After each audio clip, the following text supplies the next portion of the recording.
हम सीखेंगे कि हम किस प्रकार से हमारे घर का वायरिंग करते हैं, वो भी 3 फेज पावर सप्लाई का इस्तेमाल करते हुए।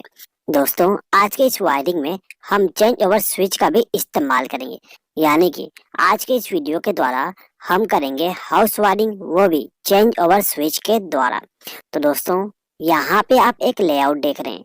इस लेआउट में एक कॉरिडोर है, 2 रूम है, एक वॉशरूम और एक किचन है। तो इन्हीं सभी रूम्स का हम करने वाले हैं वायरिंग। तो दोस्तों, सबसे पहले हम देखते हैं कि ये जो हमारे रूम्स हैं, इन रूम में हमें क्या क्या इक्विपमेंट को कनेक्ट करना है। तो देखिएगा, सबसे पहले तो हमारा जो कॉरिडोर है, कॉरिडोर में हम लगाएंगे एक एसी, जो कि सिंगल फेज पावर सप्लाई के द्वारा चालू होगा। ठीक है।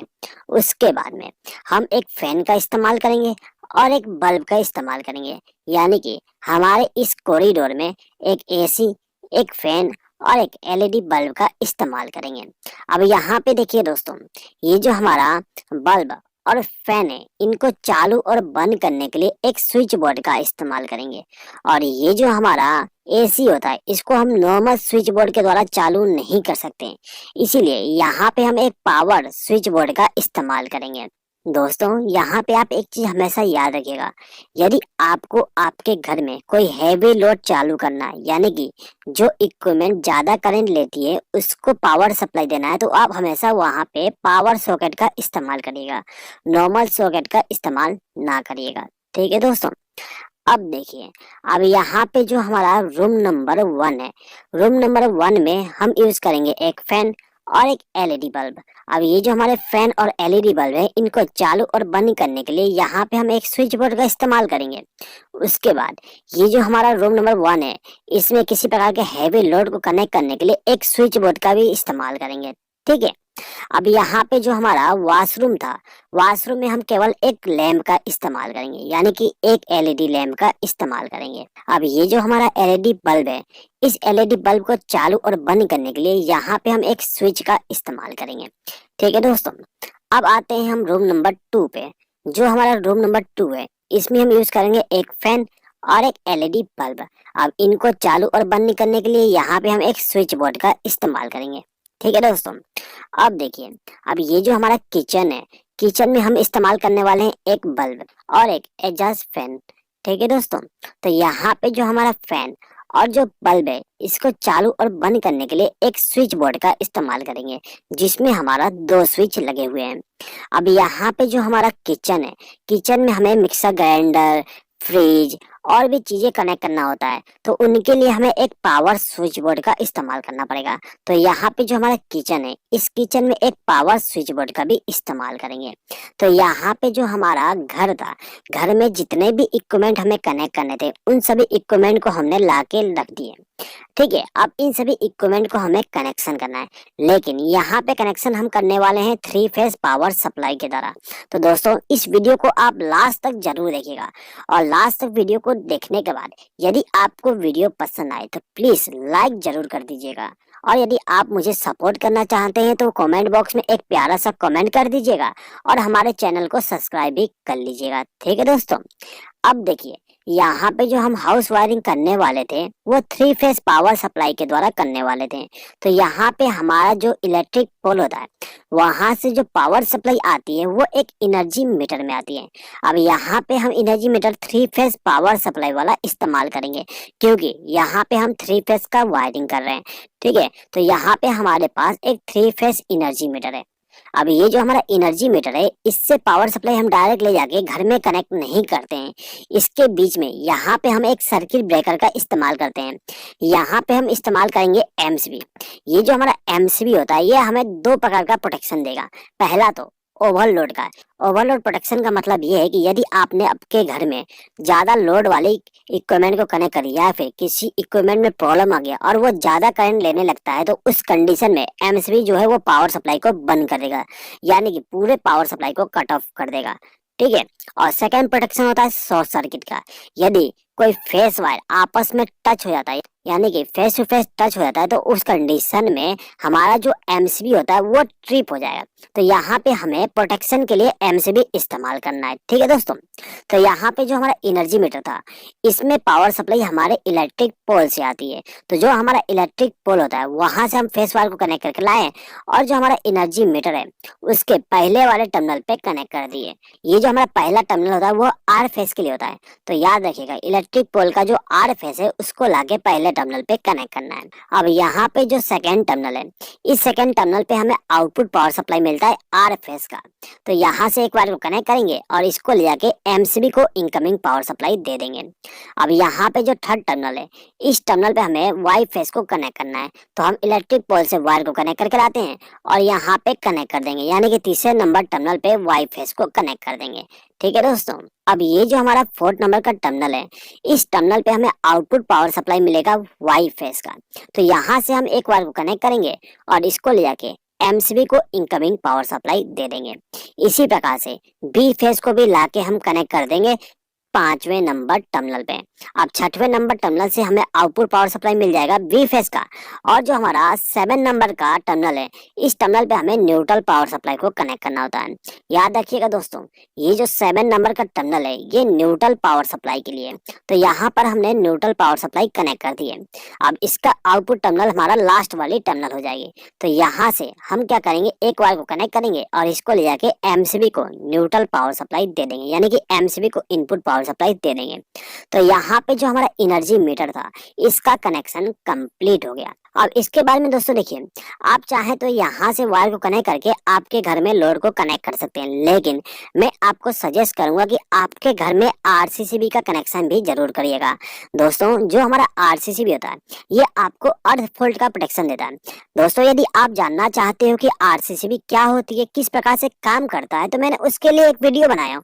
उसमें बहुत ही अच्छे तरीके से एक्सप्लेन किया हूँ कि आरसीसीबी क्या होती है, कैसे काम करता है और हमें क्यों इस्तेमाल करना चाहिए। तो उस वीडियो को आप जरूर देख लीजिएगा, उसका लिंक मैं डिस्क्रिप्शन में दे दूंगा। ठीक है, अब यहाँ पे जो हमारा आरसीसीबी है इस आरसीसीबी को इनपुट पावर सप्लाई दे देते हैं इस एमसीबी के आउटपुट टर्मिनल से।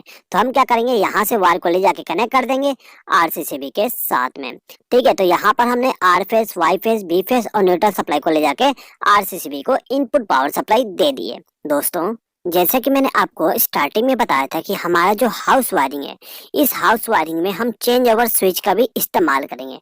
तो यहाँ पे हम इस्तेमाल करेंगे सेलेक्टर स्विच का। तो यहाँ पे हम टोटल 3 सेलेक्टर स्विच का इस्तेमाल करेंगे। ठीक है दोस्तों यदि आप सेलेक्टर स्विच खरीद के आपके घर में लगाना चाहते हैं तो आप प्लीज एक बार आपके घर के पूरे लोड को कैलकुलेट कर लीजिएगा। आप वहां पे देखिएगा कि आपके घर में टोटल कितना एम्पियर करंट फ्लो हो रहा है। ठीक है, उसके बाद में आप सेलेक्टर स्विच को बाय करिएगा। सेलेक्टर स्विच को बाय करते समय आप एक चीज का ध्यान रखिएगा कि जो आपका सेलेक्टर स्विच है उसका एम्पियर रेटिंग आपके पूरे घर के लोड से ज्यादा होना चाहिए। ठीक है दोस्तों, यानी कि यहाँ पे मान लीजिए आपका घर जो है इसका टोटल लोड 20 एम्पियर है। तो आप जो आपके घर में सिलेक्टर स्विच इस्तेमाल करोगे वहां पे मोर देन 20 एम्पियर का सिलेक्टर स्विच होना चाहिए। यानी कि आप यहाँ पे 25 एम्पियर, 30 एम्पियर, 40 एम्पियर, 50 एम्पियर का सिलेक्टर स्विच का इस्तेमाल कर सकते हैं। ठीक है दोस्तों, अब यहाँ पे दोस्तों देखिए ये जो हमारे सेलेक्टर स्विच है इन सेलेक्टर स्विच में यहाँ पे कुछ लिखा हुआ है RYB। यहाँ पे जो RYB लिखा हुआ है यहाँ पे हमें क्या करना होता है आर फेस को कनेक्ट करना होता है, यहाँ पे वाई फेस को और यहाँ पे बी फेस को कनेक्ट करना पड़ता है। उसके बाद यहाँ पे ऑफ लिखा हुआ है, इस ऑफ वाले टर्मिनल पे कोई भी वायर कनेक्ट नहीं करना होता है। लेकिन यहाँ पे आप एक टर्मिनल लिख रहे हैं, ये जो हमारा टर्मिनल है ये आउटपुट पावर सप्लाई के लिए। ठीक है दोस्तों, तो यहाँ पे सबसे पहले हम क्या करते हैं जो हमारा सिलेक्टर स्विच है इसको इनपुट पावर सप्लाई दे देते हैं। तो यहाँ पे हम क्या करेंगे जो हमारा आरसीसीबी है इसके इस टर्मिनल से यानी कि आर फेस वाले आउटपुट टर्मिनल से एक वायर को कनेक्ट करेंगे और इसको ले जाके हमारे जो सिलेक्टर स्विच है इसके आर टर्मिनल पे कनेक्ट कर देंगे। इसके बाद वाई फेस के टर्मिनल से एक वायर को कनेक्ट करके ले जाएंगे और वाई वाले टर्मिनल पे कनेक्ट कर देंगे। उसके बाद में हमारे जो बी फेस का पावर सप्लाई है वहां से एक वायर को कनेक्ट करके ले जाएंगे और जो हमारा सेलेक्टर स्विच है इसके बी वाले टर्मिनल पे कनेक्ट कर देंगे। अब जिस प्रकार से हमने यहाँ पे इस सेलेक्टर स्विच का कनेक्शन किया है, सेम टू सेम इस सेलेक्टर स्विच का कनेक्शन कर देंगे। हम क्या करेंगे, यहाँ से एक वायर को लूप करके आर फेस, वाई फेस और बी फेस का भी कनेक्शन कर देंगे। उसके बाद ये जो तीसरा सेलेक्टर स्विच है, इस सेलेक्टर स्विच का भी कनेक्शन सेम टू सेम कर देंगे, यानी कि इसको आर फेस, इसको वाई फेस और इसको बी फेस के द्वारा कनेक्ट कर देंगे। ठीक है, अब यहाँ पे जो हमारा सेलेक्टर स्विच है, इस सेलेक्टर स्विच से जो आउटपुट पावर सप्लाई मिलेगा, आप चाहे तो यहाँ से डायरेक्ट ले जाके आपके घर में कनेक्ट कर सकते हो, लेकिन मैं रेकमेंड करूंगा कि आप यहाँ पे एमसीबी का इस्तेमाल करिएगा, यानी कि एक 2 पोल का एमसीबी और कुछ सिंगल पोल का एमसीबी इस्तेमाल करिएगा। अब यहाँ पे सिंगल पोल का एमसीबी कितना इस्तेमाल करना है वो डिपेंड करेगा आपके घर के पूरे रूम पे, यानी कि एक रूम के लिए आप एक एमसीबी का इस्तेमाल करिएगा। यहाँ पे हमने 3 एमसीबी का इस्तेमाल कर लिए। ठीक है, अब यहाँ पर हमने एक सेट बना लिए, सेम टू सेम यहाँ पे 2 सेट और मैं बना लूंगा, यानी कि एक आर फेस के लिए, एक वाई फेस के लिए और एक बी फेस के लिए मैंने एमसीबी का सेट बना दिया, जिससे क्या होगा, हमारे घर के लोड को पूरा हम इक्वली डिवाइड कर सके। दोस्तों, गवर्नमेंट का एक रूल है जिसमें ये कहा गया है कि आपके घर में जितने भी लोड कनेक्ट होंगे वो सभी के सभी 3 फेस पावर सप्लाई में इक्वली डिवाइड होना चाहिए। इसीलिए आप जब भी आपके घर का वायरिंग करें तो पूरे घर में पावर सप्लाई को इक्वली डिवाइड करें। मान लीजिए कि आपके घर में टोटल 9 रूम है। अब यहाँ पे आपको क्या करना है, 3 रूम को आर फेस पे कनेक्ट करोगे, 3 रूम को वाई फेस पे और 3 रूम को बी फेस पे कनेक्ट करोगे। ठीक है, यानी कि हम पूरे घर के लोड को डिवाइड कर देंगे। अब यहाँ पे हम क्या करेंगे, ये जो हमारा न्यूट्रल पावर सप्लाई है, यहाँ से एक वायर को कनेक्ट करके ले जाएंगे और जो हमारा एमसीबी है, यानी कि 2 पोल वाली एमसीबी है, इसके एक टर्मिनल पे कनेक्ट कर देंगे। अब ये जो हमारा दूसरा एमसीबी है 2 पोल वाली, इसको भी हम न्यूट्रल पावर सप्लाई यहाँ से ले जाके कनेक्ट कर देंगे। इसी प्रकार से इसको भी न्यूट्रल पावर सप्लाई दे देंगे। अब यहाँ पे जो हमारा एमसीबी है, इसको फेस सप्लाई भी देना है, तो फेस सप्लाई के लिए हम क्या करेंगे, जो हमारा सिलेक्टर स्विच है, इस सिलेक्टर स्विच का जो आउटपुट टर्मिनल है, यानी कि ये वाला टर्मिनल, इसमें से एक वायर को कनेक्ट करेंगे और इसको ले जाके एमसीबी के एक टर्मिनल पे कनेक्ट कर देंगे, यानी कि इस एमसीबी को हम फेस सप्लाई और न्यूट्रल सप्लाई दे दिए। इसी प्रकार से इस एमसीबी को भी हम फेस सप्लाई के द्वारा कनेक्ट कर देंगे। तो यहाँ से हमने एक वायर को कनेक्ट करके ले गए और इस एमसीबी को फेस सप्लाई दे दिए। अब इसके बाद में यहाँ से भी एक वायर को कनेक्ट करके ले जाएंगे और हम इस एमसीबी को फेस सप्लाई दे देंगे। यहाँ पे हमारे तीनों एमसीबी को इनपुट पावर सप्लाई मिल गया। अब यहाँ पे हम क्या करेंगे, जो हमारा फेस सप्लाई होता है, यानी कि आउटपुट फेस सप्लाई, यहाँ से एक वायर को लूप करते हैं और सभी एमसीबी को, यानी कि सिंगल पोल के एमसीबी को लूप कर देते हैं, जिससे कि इन तीनों एमसीबी को हमने इनकमिंग पावर सप्लाई दे दी है। अब सेम टू सेम हम इन सभी एमसीबी के लिए भी कर देंगे, यानी कि आउटपुट टर्मिनल से एक वायर को कनेक्ट करके ले जाएंगे और सभी सिंगल पोल के एमसीबी को इनपुट पावर सप्लाई दे देंगे। इसके बाद में इन सभी एमसीबी के लिए भी सेम टू सेम कर देंगे। ठीक है दोस्तों, तो यहाँ पे हमारे सिंगल पोल के एमसीबी को फेस सप्लाई मिल गया। अब यहाँ पे जो हमारा रूम है, इस रूम में हमने एक स्विच बोर्ड का इस्तेमाल किया है और इस स्विच बोर्ड में यहाँ पे एक 3 पिन प्लग टॉप का इस्तेमाल किया गया है। अब ये जो हमारा 3 पिन प्लग टॉप है, इसका जो लेफ्ट हैंड साइड वाली पिन होता है, इस पिन में हमें न्यूट्रल पावर सप्लाई देना होता है। तो इसके लिए हम क्या करेंगे, यहाँ से एक वायर को कनेक्ट करके ले जाएंगे और इस 3 पिन प्लग टॉप के न्यूट्रल वायर टर्मिनल पे कनेक्ट कर देंगे, यानी कि लेफ्ट हैंड साइड में न्यूट्रल सप्लाई दे देंगे। सेम टू सेम हमने इस 3 पिन प्लग टॉप को भी न्यूट्रल सप्लाई दे दी है।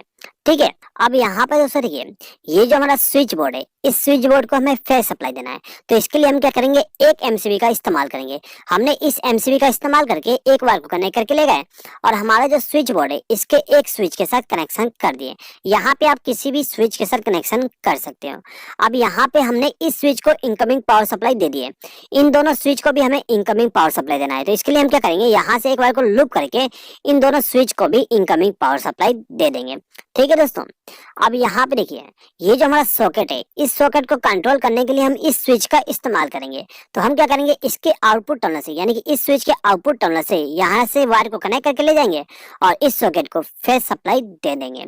अब यहाँ पे देखिए दोस्तों, ये जो हमारा बल्ब है, यानी कि एलईडी बल्ब है, इस एलईडी बल्ब को कंट्रोल करने के लिए हम इस स्विच का इस्तेमाल करेंगे। तो ये जो हमारा स्विच है, इस स्विच से एक वायर को कनेक्ट करेंगे और इसको ले जाके हमारे एलईडी बल्ब को फेस सप्लाई दे देंगे। अब यहाँ पे जो हमारा ये वाली फैन है, इस फैन को कंट्रोल करने के लिए हम इस स्विच का इस्तेमाल करेंगे। अब ये जो हमारा स्विच है, यहाँ से डायरेक्ट वायर को ले जाके हमारे फैन को नहीं देते, क्योंकि इसके बीच में हम एक रेगुलेटर का इस्तेमाल करते हैं और रेगुलेटर के द्वारा हम फैन के स्पीड को कंट्रोल करते हैं। तो यहाँ पे हम क्या करेंगे, यहाँ पे जो हमारा रेगुलेटर का वायर होता है उसमें से एक वायर को ले जाके हमारे स्विच के साथ कनेक्ट कर देंगे। यानी कि रेगुलेटर के एक वायर को हमने स्विच के साथ कनेक्ट कर दिया। अब जो हमारा रेगुलेटर का दूसरा वायर होता है उस वायर से एक वायर को लूप करके हमारा जो फैन है उसको फेज सप्लाई दे देंगे। अब यहाँ पे जो हमारा बल्ब और जो फैन है इनको न्यूट्रल पावर सप्लाई भी चाहिए। तो हम क्या करेंगे, यहाँ पे एक वायर को लूप करके ले जाएंगे और जो हमारा फैन है इसको न्यूट्रल पावर सप्लाई दे देंगे और यहाँ से एक वायर को लूप करके हमारे एलईडी बल्ब को भी न्यूट्रल सप्लाई दे देंगे। अब ये जो हमारा पावर सॉकेट है इस पावर सॉकेट को हम इसी पावर सप्लाई के द्वारा कनेक्ट नहीं करेंगे। जो हमारा पावर सॉकेट होता है उनके लिए हम अलग से पावर सप्लाई लेके आते हैं। तो यहाँ पे जो ये वाली एमसीबी है इस एमसीबी का इस्तेमाल करके हम ले जाएंगे पावर सप्लाई को और इस पावर सॉकेट के द्वारा कनेक्शन कर देंगे। दोस्तों, यदि आप जानना चाहते हो कि हमें कहाँ पे कौन से एमएम का वायर का इस्तेमाल करना चाहिए तो दोस्तों उसके लिए मैंने एक वीडियो बनाया। उस वीडियो में मैंने बहुत ही प्यारे तरीके से आपको एक्सप्लेन किया हूँ कि आपको लाइटिंग के लिए कितने एमएम का वायर इस्तेमाल करना है, पावर सॉकेट के लिए कितने एमएम का वायर इस्तेमाल करना है और जो मेन इनकमिंग पावर होता है उसके लिए कितने एमएम का वायर इस्तेमाल करना चाहिए। बहुत ही अच्छा वीडियो दोस्तों, एक बार जरूर आप उस वीडियो को देख लीजिएगा। उस वीडियो का लिंक भी मैं डिस्क्रिप्शन में दे दूंगा, ठीक है। तो दोस्तों अब देखिए, अब यहाँ पे जो हमारा पावर सॉकेट था इस पावर सॉकेट के स्विच में हमने इनकमिंग पावर सप्लाई दे दी है अलग से एक एमसीबी के द्वारा। अब ये जो सॉकेट का स्विच है इसके आउटपुट टर्मिनल से एक वायर को कनेक्ट करके ले जाएंगे और जो हमारा सॉकेट है इसके फेस वाले टर्मिनल पे पावर सप्लाई दे देंगे। तो यहाँ पे जो हमारा पावर सॉकेट था इसका भी कनेक्शन कंप्लीट हो गया। अब दोस्तों देखिए, यहाँ पे हमारे पास एक और एमसीबी है। यदि आपके घर में दूसरा रूम है तो उस रूम में भी आप इस एमसीबी का इस्तेमाल करके वायर को ले जाके कनेक्शन कर सकते हैं। यहाँ पे मैं आपको केवल एक रूम का कनेक्शन करके दिखाया हूँ। तो यहाँ पे ये वाले एमसीबी को हम इस पेयर में छोड़ देते हैं, ठीक है। अब दोस्तों देखिए, यहाँ पे जो हमारा पावर सॉकेट है इन पावर सॉकेट में एक मोटा वाला पिन भी होता है, ये वाली। इस मोटे वाले पिन पे हमें अर्थिंग को कनेक्ट करना होता है। तो हम क्या करेंगे, हमारा जो भी अर्थिंग है वहां से एक वायर को कनेक्ट करके लेके आएंगे और जो हमारा पावर सॉकेट है इसके मोटे वाले पिन के साथ अर्थिंग को कनेक्ट कर देंगे। जिससे बेनिफिट ये होता है कि यदि किसी प्रकार का आपके इक्विपमेंट में फॉल्ट आता है तो अर्थिंग के जरिए करंट फ्लो होकर जमीन में चली जाएगी। यानी कि आपके इक्विपमेंट को सेफ्टी प्रोवाइड हो जाएगी और आपको भी सेफ्टी प्रोवाइड हो जाएगा। अब दोस्तों देखिए, यहाँ पर हमने इस पावर सॉकेट के मोटे वाले पिन पे अर्थिंग को कनेक्ट कर दिए और ये जो हमारा पावर सॉकेट है इसको भी हम अर्थिंग के द्वारा कनेक्शन कर देते हैं। तो यहाँ पे जो हमारा कॉरिडोर था इसका कनेक्शन कंप्लीट हो गया, यानी कि वायरिंग कंप्लीट हो गई। अब आते हैं हम रूम नंबर 1 पे। तो ये जो हमारा रूम नंबर 1 है इस रूम नंबर 1 में पावर सप्लाई देने के लिए हम इस एमसीबी का इस्तेमाल करेंगे। तो यहाँ से हम एक वायर को कनेक्ट करेंगे और इसको ले जाके हमारा जो स्विच बोर्ड है इसके किसी भी एक स्विच के साथ कनेक्शन कर देंगे। तो हमने इस स्विच को इनपुट पावर सप्लाई दे दी है। अब यहाँ पे जो हमारे दो स्विच है इन दोनों स्विच को भी इनपुट पावर सप्लाई दे देते हैं, यानी कि यहाँ से वायर को लूप कर देते हैं। अब यहाँ पे जो हमारा पावर सॉकेट है इस पावर सॉकेट को कंट्रोल करने के लिए हम इस स्विच का इस्तेमाल करेंगे। तो यहाँ से एक वायर को कनेक्ट करेंगे और इसको ले जाके इस सॉकेट को फेज सप्लाई दे देंगे। अब यहाँ पे जो हमारा बल्ब है इस बल्ब को चालू और बंद करने के लिए इस स्विच का इस्तेमाल करेंगे। तो यहाँ से हम एक वायर को कनेक्ट करके ले जाएंगे और जो हमारा एलईडी बल्ब है इसको फेज सप्लाई दे देंगे। उसके बाद ये जो हमारा फैन है इस फैन को कंट्रोल करने के लिए हम इस स्विच का इस्तेमाल करेंगे, लेकिन इसके बीच में हम एक रेगुलेटर का भी इस्तेमाल करेंगे जिससे कि हम इस फैन की स्पीड को कंट्रोल कर सकें। तो यहाँ पे हम क्या करेंगे, जो हमारा रेगुलेटर है इसका जो वायर होता है उसको ले जाके हमारे स्विच के साथ कनेक्ट कर देंगे। अब इस रेगुलेटर का जो दूसरा वायर होता है उसमें से एक वायर को लूप करके हमारा जो फैन है उसको फेज सप्लाई दे देंगे। अब दोस्तों देखिए, ये जो हमारा फैन, बल्ब और सॉकेट है इनको न्यूट्रल पावर सप्लाई भी चाहिए। तो इनको न्यूट्रल पावर सप्लाई देने के लिए ये जो हमारा 2 पोल का एमसीबी है इसके आउटपुट टर्मिनल से, यानी कि जहाँ पे हमें न्यूट्रल पावर सप्लाई मिलेगा वहां से एक वायर को कनेक्ट करके इसको ले जाके हमारा जो सॉकेट है इसके लेफ्ट हैंड साइड वाले पिन के साथ कनेक्ट कर देंगे। अब यहाँ पे जो हमारा पावर सॉकेट है इस पावर सॉकेट को भी न्यूट्रल पावर सप्लाई देना होता है। तो हम यहाँ से एक वायर को लूप करके पावर सॉकेट को भी न्यूट्रल पावर सप्लाई दे देंगे। दोस्तों, यदि आप चाहते हो कि पावर सॉकेट को न्यूट्रल पावर सप्लाई सेपरेटली दे तो उसके लिए आप क्या कर सकते हो, यहाँ से वायर को ले जाके हमारे इस एमसीबी के आउटपुट टर्मिनल पे डायरेक्ट कनेक्ट कर सकते हो। लेकिन मैंने आपको यहाँ पे वायर को लूप कर दिया, यानी कि न्यूट्रल पावर सप्लाई कॉमन कर दिया हूँ, ठीक है। अब यहाँ पे जो हमारा फैन और बल्ब है इनको भी न्यूट्रल सप्लाई देना है। तो हम क्या करेंगे, यहाँ से एक वायर को कनेक्ट करके ले जाएंगे और जो हमारा फैन है इसको न्यूट्रल पावर सप्लाई दे देंगे। अब यहाँ पे एलईडी बल्ब को भी न्यूट्रल सप्लाई देना है। तो हम यहाँ से एक वायर को लूप करके इसको न्यूट्रल पावर सप्लाई दे देंगे, अब दोस्तों देखिए, ये जो हमारा वॉशरूम है, इस वॉशरूम में केवल एक एलईडी बल्ब का इस्तेमाल किया गया है। अब इनको चालू और बंद करने के लिए पावर सप्लाई चाहिए। तो पावर सप्लाई देने के लिए हम क्या करते हैं, हमारा जो रूम नंबर 1 है यहीं से एक पावर सप्लाई को लूप कर देते हैं, क्योंकि हमारा जो वॉशरूम है उसके लिए हम सेपरेट एमसीबी का इस्तेमाल करने की जरूरत नहीं है, क्योंकि यहाँ पे हम केवल एक एलईडी बल्ब का इस्तेमाल कर रहे हैं। तो हम क्या करेंगे, यहाँ से एक वायर को लूप करके ले जाएंगे और जो हमारा स्विच है इसको फेस सप्लाई दे देंगे। अब इस स्विच के आउटपुट टर्मिनल से वायर को ले जाके हमारे एलईडी बल्ब को फेस सप्लाई दे देंगे। अब इस एलईडी बल्ब को न्यूट्रल पावर सप्लाई देने के लिए यहाँ से वायर को लूप करके इसको न्यूट्रल पावर सप्लाई दे देंगे। ठीक है दोस्तों, अब देखिए, अब जो हमारा रूम नंबर 1 है, रूम नंबर 1 में जो पावर सॉकेट था, पावर सॉकेट के लिए हम अलग से एमसीबी का इस्तेमाल करेंगे। तो हम क्या करते हैं, ये वाला एमसीबी का इस्तेमाल कर लेंगे। तो ये जो हमारा एमसीबी है इसके आउटपुट टर्मिनल से वायर को कनेक्ट करके ले जाएंगे और जो हमारा पावर सॉकेट है इसके स्विच के साथ पावर सप्लाई कनेक्ट कर देंगे।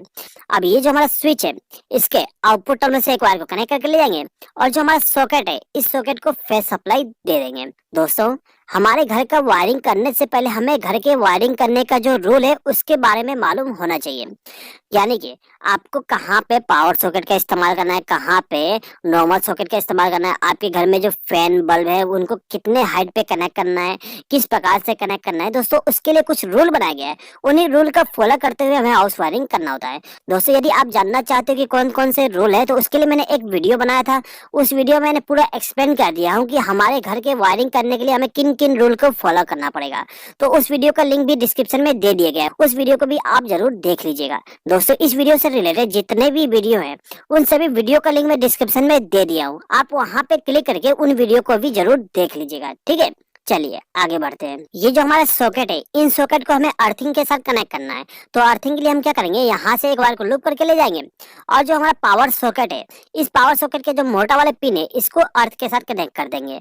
उसके बाद में इस मोटे वाले पिन को भी हम अर्थिंग के साथ कनेक्ट कर देंगे। तो यहाँ पे जो हमारा रूम नंबर 1 है इसका भी कनेक्शन कंप्लीट हो गया। अब यहाँ पे हमारे पास एक और एमसीबी है जो कि हम इस पेड़ में छोड़ देंगे। यदि आपके पास में और रूम है तो वहाँ पे आप इस एमसीबी का इस्तेमाल करके उनका वायरिंग कर सकते हो। ठीक है दोस्तों, अब चलिए दोस्तों, हमारा जो किचन है इसका वायरिंग कर देते हैं। तो किचन के वायरिंग करने के लिए हम इस एमसीबी का इस्तेमाल करेंगे। तो ये जो हमारा एमसीबी है इसके आउटपुट टर्मिनल से एक वायर को कनेक्ट करके ले जाएंगे और जो हमारा किचन है, इस किचन में जो पावर सॉकेट है इसके स्विच के साथ कनेक्ट कर देंगे। अब यहाँ पे हमें क्या करना है, ये जो हमारा पावर सॉकेट है, पावर सॉकेट को फेस सप्लाई देना है। तो हम क्या करेंगे, ये जो हमारा स्विच है इसके आउटपुट टर्मिनल से वायर को कनेक्ट करके ले जाएंगे और पावर सॉकेट को पावर सप्लाई दे देंगे। अब इसके बाद में ये जो हमारा लाइटिंग को कंट्रोल करने के लिए स्विच बोर्ड है इसको पावर सप्लाई देना है। तो इसके लिए हम क्या करेंगे, यहीं से वायर को लूप करके इन स्विच को पावर सप्लाई दे देंगे। दोस्तों, मैंने यहाँ पे इसी को लूप कर दिया हूँ, आप चाहे तो दूसरे एमसीबी का इस्तेमाल करके पावर सप्लाई को ला सकते हैं। ठीक है, अब यहाँ पे दूसरा स्विच को भी हम क्या करेंगे, एक वायर को द्वारा लूप करके पावर सप्लाई दे देंगे। अब यहाँ पे जो हमारा एलईडी बल्ब है, इस बल्ब को चालू करने के लिए हम इस स्विच का इस्तेमाल करेंगे। तो यहाँ से हम एक वायर को कनेक्ट करके इस एलईडी बल्ब को फेस सप्लाई दे देंगे। इसी प्रकार से इस एडजस्ट फैन को कंट्रोल करने के लिए इस स्विच का इस्तेमाल करेंगे और यहाँ से एक वायर को लूप करके इस एडजस्ट फैन को पावर सप्लाई दे देंगे। अब यहाँ पे जो हमारा किचन है, किचन में हम न्यूट्रल पावर सप्लाई को भी लेके चले जाते हैं। तो हम क्या करेंगे, हमारा जो 2 पोल का एमसीबी है इसके आउटपुट टर्मिनल से, यानी कि जहाँ पे हमें न्यूट्रल पावर सप्लाई मिलेगा वहां से एक वायर को कनेक्ट करेंगे और इसको ले जाके हमारे जो पावर सॉकेट है इसके जो पिन है, यानी कि लेफ्ट हैंड साइड वाली पिन है उसके साथ कनेक्ट कर देंगे। अब दोस्तों देखिए, ये जो हमारा एडजस्ट फैन है ये सिंगल फेज वाली है, तो इसको हमें न्यूट्रल पावर सप्लाई भी देना होता है। तो इसके लिए हम क्या करेंगे, यहाँ से एक वायर को लूप करेंगे और इसको ले जाके एडजस्ट फैन को न्यूट्रल पावर सप्लाई दे देंगे। ठीक है, अब यहाँ पे जो हमारा एलईडी बल्ब है इसको भी न्यूट्रल पावर सप्लाई देना है। तो इसके लिए हम क्या करेंगे, यहाँ से एक वायर को लूप करके एलईडी बल्ब को न्यूट्रल पावर सप्लाई दे देंगे। तो यहाँ पे जो हमारा किचन था इसका वायरिंग कंप्लीट हो गया। अब आते हैं रूम नंबर 2 का वायरिंग के लिए। तो ये जो हमारा रूम नंबर 2 है इसके वायरिंग करने के लिए हम इस एमसीबी का इस्तेमाल करेंगे। तो ये जो हमारा एमसीबी है इसमें से एक वायर को कनेक्ट करेंगे और इसको ले जाके हमारा जो स्विच बोर्ड है इसके किसी भी एक स्विच के साथ कनेक्ट कर देंगे। अब यहाँ पे बाकी स्विच को भी हम पावर सप्लाई दे देंगे। ठीक है दोस्तों, अब यहाँ पे ये जो पावर सॉकेट है इसको हम पावर सप्लाई इस वाले स्विच के साथ कनेक्ट कर देंगे। उसके बाद इस एलईडी बल्ब को कंट्रोल करने के लिए हम इस स्विच का इस्तेमाल करेंगे और इस फैन को कंट्रोल करने के लिए इस स्विच का इस्तेमाल करेंगे, लेकिन इसके बीच में हम रेगुलेटर का भी कनेक्शन कर देंगे। अब हमें इस स्विच बोर्ड में न्यूट्रल पावर सप्लाई भी देना है। तो हम क्या करेंगे, यहाँ से एक वायर को लूप करके इसको न्यूट्रल पावर सप्लाई दे देंगे। यहाँ पे जो हमारा एलईडी बल्ब है इस एलईडी बल्ब को न्यूट्रल पावर सप्लाई देना है। तो इसके लिए हम क्या करेंगे, यहाँ से एक वायर को लूप करके इस एलईडी बल्ब को न्यूट्रल पावर सप्लाई दे देंगे और ये जो हमारा फैन है इसको भी न्यूट्रल पावर सप्लाई यहाँ से कनेक्ट कर देंगे। अब यहाँ पे जो हमारा किचन और रूम नंबर 2 है इनमें अर्थिंग का कनेक्शन करना है।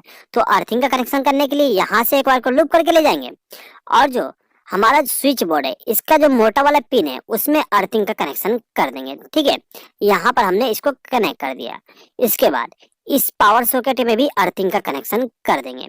तो दोस्तों कुछ इस प्रकार से हमारे घर का वायरिंग करते हैं, वो भी 3 फेज पावर सप्लाई का इस्तेमाल करते हुए और सेलेक्टर स्विच का इस्तेमाल करते हुए, यानी कि चेंज ओवर स्विच का इस्तेमाल करते हुए।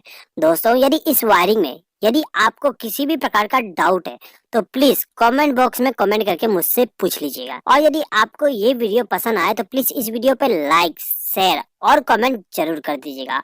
और यदि आपने अभी तक हमारे चैनल को सब्सक्राइब नहीं किया तो सब्सक्राइब भी कर लीजिएगा। इस वीडियो को देखने के लिए धन्यवाद।